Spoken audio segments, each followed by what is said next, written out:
का गावती है बाबा? अरे लामी लामी केसिया रे सोरी, लामी लामी केसिया रे सोरी, हरे डगड़ा बहारो तारी। क्या बात है? डगड़ा पूछा तनी?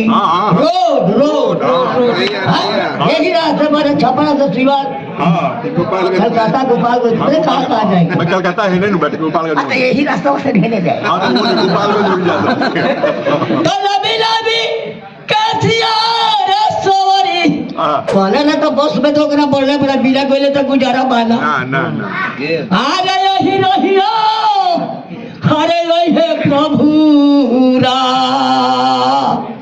हे सवरी के बस में। अरे कुशो के भाई बैठे का जुगाड़ कार है ये बड़ा अलग पर पलंग चढ़ा देता लोग समय गौर है ये। हाँ सोफा सेट ला रहे पिछोड़ों में लेट रहे तो कुशो के चोटैया सवरी के होता हमनियों के यही में बानी सो आई हो लोग यही में बा तो सब है यही में बा। तो अब का कहे के बा कौन तो ना कहा कोई जदू लिखे भइल भी बाबा आप क्या कहेंगे? हाँ बाबा हम चाहे कि दुल्हन गा दी रवा कोनो गाना राम भजन कुछ कोनो गाना गा दी रवा राम भजन का दी कुछ गा दी रवा का बात है सुनो देश दुनिया में फैलता सब लोग बहुत प्यार देवता सही 2 लाइन गा दी दुए लाइन कहे के परी बाबा मैंने वो है हरि बोल बोलो रे मामा। अब जानते वाली की जे हम तो ढोलक झाल ना बजौनी मजीरा तो बहुत चावरा में फगुआ के दिले गोनी जुगीरा। पढ़ा लिखल तो हम है ना कॉलेज तो हम लगे बाजा बाकी नॉलेज बड़ा भरपूर बा। University fail. हाँ तो नॉलेज से हम चली ले तो केहू के लिखल गीत तो हम गाई ले ना अपने से लिखी ले अपने से सीखी ले अपने से ओकरा के गाई ले तो भगवान के नाम पर कुछ कहे के पड़ी। कहे के पड़ी तो सुनी लोगी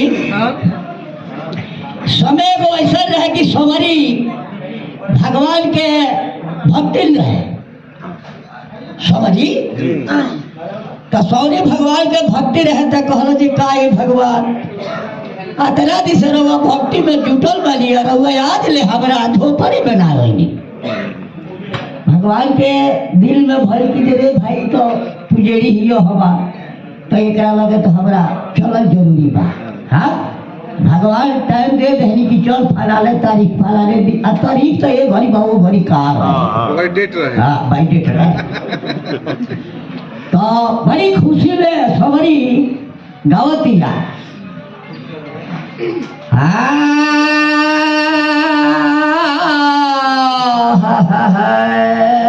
का गावती है बाबा? अरे लामी लामी केसिया रे सोरी, लामी लामी केसिया रे सोरी, हरे डगड़ा बहारो तारी। क्या बात है? डगड़ा पूछा तनी? रोड रोड यही रास्ते पर छपरा से सिवान कलकत्ता गोपालगंज में कहाँ जाएगा? मैं कलकत्ता है नहीं बेटे, गोपालगंज यही रास्ता से ढेले जाए। गोपालगंज जुड़ जाता तो लबी लबी कैसिया रे सोरी, हरे डगड़ा बहारो तारी। हरे ये हीरोइया वही है श्री राम ये सवरी के बस। अब कहले ना तो बस में तो करा बोलने बड़ा बिना कोयले तो गुजारा बाना आ गए हीरो हीरो, हरे वही है प्रभु रा ये सवरी के बस में। अरे कुशो के भाई बैठे का जुगाड़ कार है ये बड़ा अलग पर पलंग चढ़ा देता लोग समय गौर है ये। हाँ सोफा सेट ला रहे पिछोड़ों में लेट रहे तो कुशो के चोटैया सवरी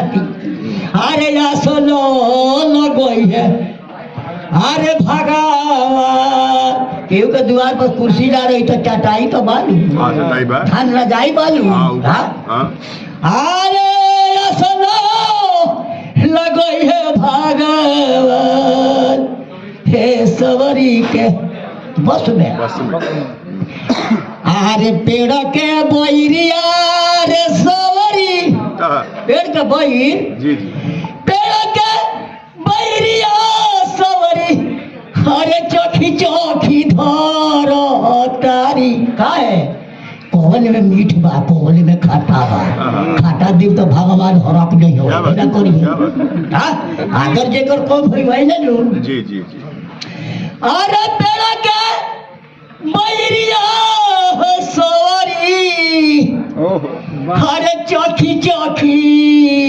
इधर तो बाड़ी बाबा हो अरे भोगवा लगोई है भाई जो रही तो नहीं लेके हाजिर हो जाई सही अरे भोगवा लगोई है आ भागवान सवरी के बस में वाह तो वह बैरिया भगवान खा घोल आ लक्ष्मण जी तो खिसिया पहले ही के होवे बरदवा बड़ा खिसिया हुआ बहुत बहुत लक्ष्मण जी बड़ा झलकवा पटकवा हुआ हैं बहुत तो खिसिया के फेंक देले तो समय रहे तो अब चलिए देखा से पहले लगी गा देली अबू कहानी पढ़ा लिखल ना भाई कोनो भूत पर जला लोई के तोय तो हमरा लगा गाना बड़का बड़का पढ़ल लिखल लोग फेल कर जाए हाँ तो उ फेंक देले खिसी जो एक जूठ भाई हम खाए तो बिक देले तो पहाड़ पर जाके का बोलो सजवल बूटी तब यही पर हमरा के कह दिलोगी छुट्टी आनंद मोहन जी क्या आप आशीर्वाद देंगे?